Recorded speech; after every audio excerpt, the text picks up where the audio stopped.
새벽 5시 반. 순자는 어김없이 눈을 떴다. 벽시계 초침 소리만 조용히 울리는 집안. 혼자 사는 지 3년째였다. 남편이 세상을 떠난 후로 모든 것이 달라졌다. 부엌에서 된장찌개를 끓이며 순자는 한숨을 쉬었다. 오늘도 똑같은 하루가 시작될 것이다. 아침을 먹고 설거지를 하고 마을회관에서 시간을 보내는 것. 그게 전부였다. 오늘은 뭘 할까?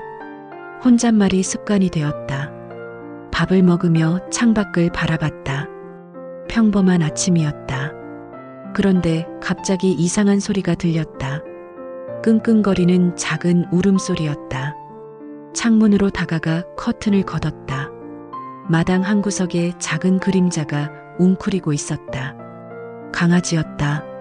순자는 문을 열고 밖으로 나갔다. 강아지는 순자를 보자 꼬리를 살짝 흔들었다. 하지만 몸을 움츠린 채 무서워했다. 어디서 왔니? 순자가 웅크리며 손을 내밀었다. 강아지는 조심스럽게 다가왔다. 따뜻한 입김이 손끝에 닿았다. 털을 만져보니 마른 잎과 흙이 엉켜 있었다. 목에는 목줄 자국이 희미하게 남아 있었다. 누군가 키우다가 버린 것이었다. 불쌍하게. 순자의 마음이 흔들렸다. 하지만 곧 고개를 저었다. 자신도 이제 나이가 많은데 강아지를 어떻게 키우겠는가. 경제적 여유도 넉넉하지 않았다. 미안해.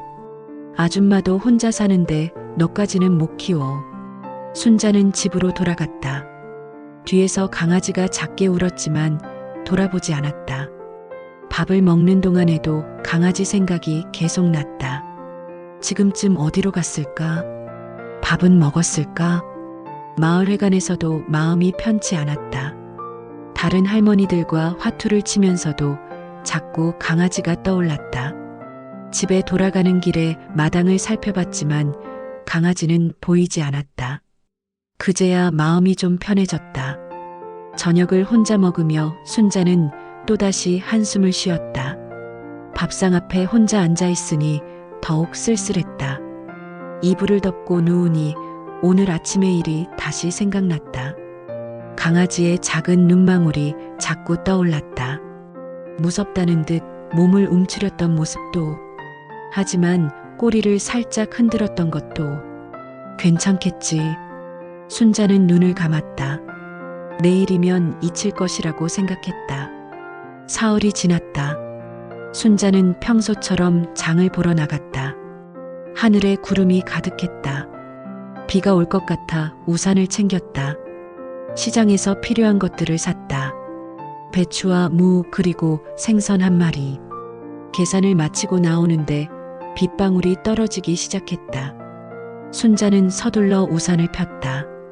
금세 굵은 빗줄기가 내렸다. 순자도 걸음을 재촉했다. 그런데 골목 어귀에서 익숙한 모습을 발견했다. 사흘 전 자기 집 마당에서 봤던 강아지였다. 비에 흠뻑 젖어서 더욱 초라해 보였다. 강아지는 순자를 보자 반가워했다. 꼬리를 흔들며 다가왔다. 비에 젖은 몸을 부들부들 떨고 있었다. 순자의 가슴이 미어졌다. 어머, 이런 비에 어떻게 해. 순자는 우산을 기울여 강아지를 가려줬다. 강아지는 순자의 다리에 몸을 비비며 따뜻함을 찾았다. 그때 뒤에서 목소리가 들렸다. 아니, 순자씨, 뭐 하는 거요? 돌아보니 동네 영호였다. 순자와 강아지를 번갈아 보며 의아해했다. 아, 영호씨, 이 강아지가 비에 젖어서. 괜히 정주지 마요. 주인도 못 지켜준 놈인데 뭘. 영호의 목소리에는 차가운 기운이 담겨 있었다. 강아지를 보는 시선도 곱지 않았다. 그래도 이렇게 비를 맞고 있으니까 그런 마음이 독이 되는 거요. 어차피 끝까지 책임질 것도 아니면서. 영호의 말이 가슴에 박혔다. 맞는 말이었다. 순자도 이 강아지를 끝까지 키울 자신이 없었다. 하지만 강아지는 계속 순자에게 매달렸다. 작은 몸으로 비바람을 피하려고 했다. 순자의 옷자락을 꼭 붙잡고 있었다. 에이, 모르겠다. 결국 순자는 강아지를 안았다. 젖은 털이 옷에 닿았지만 신경 쓰지 않았다. 강아지는 순자의 품에서 안도하는 것 같았다. 영호는 고개를 저었다. 후회하지 마요. 그 말을 남기고 돌아갔다. 순자는 한동안 그 자리에 서 있었다. 품 안에 강아지가 작게 숨을 쉬는 게 느껴졌다. 비가 조금 잦아들자 순자는 집으로 향했다. 강아지를 안고 걷는 길이 어색했다. 집에 도착해서 강아지를 내려놓았다. 강아지는 집 안을 둘러보며 킁킁거렸다. 이제 어떻게 하지? 순자는 수건으로 강아지의 몸을 닦아줬다. 젖은 털 사이로 앙상한 뼈가 만져졌다. 냉장고에서 남은 고기를 꺼내 작게 잘라줬다. 강아지는 허겁지겁 먹었다. 물도 금세 다 마셨다. 배가 부른 강아지는 마루에 누웠다. 처음으로 편안한 표정을 지었다. 순자도 그 모습을 보며 마음이 놓였다. 하지만 동시에 걱정이 밀려왔다. 정말로 이 강아지를 키울 수 있을까? 이틀이 지났다. 강아지는 순자의 집에 완전히 적응한 것 같았다. 순자가 어디로 가든 졸졸 따라다녔다. 순자는 강아지에게 이름을 지어줬다. 길에서 만났으니까 길이라고 하자. 길이는 자신의 이름을 금세 외웠다. 순자가 길이라고 부르면 꼬리를 흔들며 달려왔다. 영리한 강아지였다. 아침마다 길이와 함께하는 시간이 즐거웠다. 밥을 주고 산책을 시켜주고 놀아주는 것. 혼자만의 적막한 일상에 변화가 생겼다. 하지만 모든 사람이 반가워하는 건 아니었다. 특히 딸 미정은 못마땅해했다. 저녁에 걸려온 전화에서 그 마음이 드러났다. 엄마, 개를 키운다고요? 응. 길에서 주워온 거야. 너무 불쌍해서. 엄마, 나이가 몇인데 개를 키워요. 힘들지 않아요? 미정의 목소리에는 걱정이 섞여 있었다. 하지만 순자로서는 섭섭했다. 별로 안 힘들어. 오히려 재미있고. 그래도요. 왜 또 새로운 짐을 지세요? 짐이라는 표현이 가슴에 박혔다. 길이는 짐이 아니었다. 오히려 순자에게 활력을 주는 존재였다. 짐이 아니야. 길이 덕분에 집이 훨씬 밝아졌어. 그렇다고 해도 나중에 아프기라도 하면 어떻게 해요? 미정의 걱정도 이해할 만했다. 하지만 순자는 이미 마음을 정했다. 걱정 마. 엄마가 알아서 할게. 전화를 끊고 나서 순자는 길이를 내려다봤다. 길이는 순자의 발치에서 졸고 있었다. 내가 짐이니? 길이는 눈을 떠서 순자를 바라봤다. 맑은 눈동자에 순자의 모습이 비쳤다. 그 순간 순자는 확신했다. 길이는 짐이 아니라 소중한 가족이라고. 다음 날 아침부터 순자의 하루는 완전히 달라졌다. 길이가 있으니 일어나는 시간도 빨라졌다. 함께 아침을 먹고 나서 산책을 나갔다. 길이는 신이 났다. 여기저기 냄새를 맡으며 호기심을 보였다. 마을 사람들이 순자와 길이를 보고 신기해했다. 순자 씨, 개를 키우기 시작했네요? 네. 길에서 주워온 거예요. 잘 키우겠어요? 개 키우는 거 쉽지 않은데. 걱정 섞인 목소리들이었다. 하지만 순자는 자신 있게 대답했다. 괜찮아요. 길이가 착해서. 정말 그랬다. 길이는 순자의 말을 잘 들었다. 저녁 때 집에 돌아와서 길이와 함께 텔레비전을 봤다. 길이는 순자 발치에 앉아서 화면을 바라봤다. 길아, 너는 무슨 생각을 하니? 길이는 순자를 보며 꼬리를 살짝 흔들었다. 대답하는 것 같았다. 그날 밤 잠자리에 들 때 순자는 이상한 기분이었다.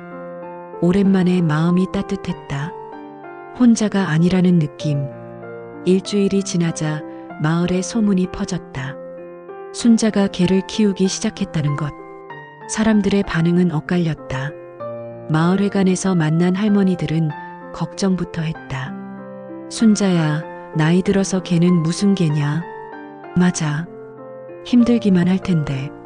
하지만 순자는 개의치 않았다. 오히려 당당했다. 별로 안 힘들어요. 길이가 착해서. 그래도 말이야. 할머니들의 시선이 곱지 않았다. 나이 들어서 쓸데없는 일을 한다는 투였다. 시장에 가서도 마찬가지였다. 길이를 데리고 가면 사람들이 수군거렸다. 저 나이에 개를 키우네.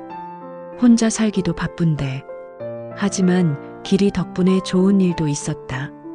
아이들이 길이를 좋아했다. 학교에서 돌아오는 아이들이 길이를 보면 달려왔다. 아줌마, 강아지 이름이 뭐예요? 길이라고 해. 와, 귀여워요. 만져도 돼요? 그럼. 아이들이 길이를 쓰다듬을 때마다 길이는 꼬리를 흔들었다. 순자는 그런 모습을 보며 뿌듯했다. 어느 날 시장에서 사고가 일어났다. 길이가 다른 개와 놀다가 생선가게 앞을 어지럽혔다. 생선 몇 마리가 땅에 떨어졌다. 아이고, 이걸 어떻게 해? 생선가게 주인이 화를 냈다. 순자는 황급히 사과했다. 죄송해요. 제가 다 배상할게요. 개를 제대로 못 보면서 왜 키워요?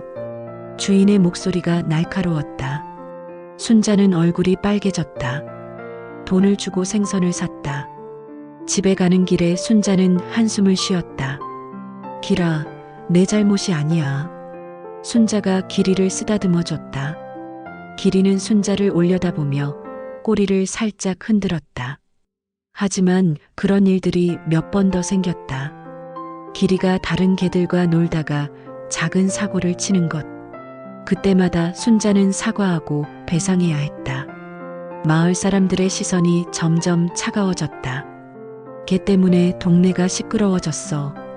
저 나이에 개를 제대로 통제하지도 못하면서. 그런 말들이 순자의 귀에 들렸다. 마음이 상했지만 어쩔 수 없었다. 하지만 한편으로는 좋은 변화도 있었다. 예전에는 마을회관에서 조용히 앉아만 있던 순자였다. 이제는 길이 이야기로 사람들과 대화를 나눴다. 길이가 어제는 뭘 했는데요? 참 영리한 개네요. 길이가 화제거리가 된 것이다. 좋지 않은 이야기도 있었지만 그래도 사람들과 대화할 기회가 늘었다. 저녁에 집에서 길이와 함께 있을 때가 가장 평온했다. 길이는 순자 곁에 앉아서 얌전히 있었다. 길아, 사람들이 우리를 싫어하는 것 같아. 길이는 순자를 바라봤다. 맑은 눈동자에 걱정이 어려 있는 것 같았다. 하지만 괜찮아. 우리끼리만 있어도 좋으니까. 순자는 길이를 안았다. 따뜻한 체온이 전해졌다.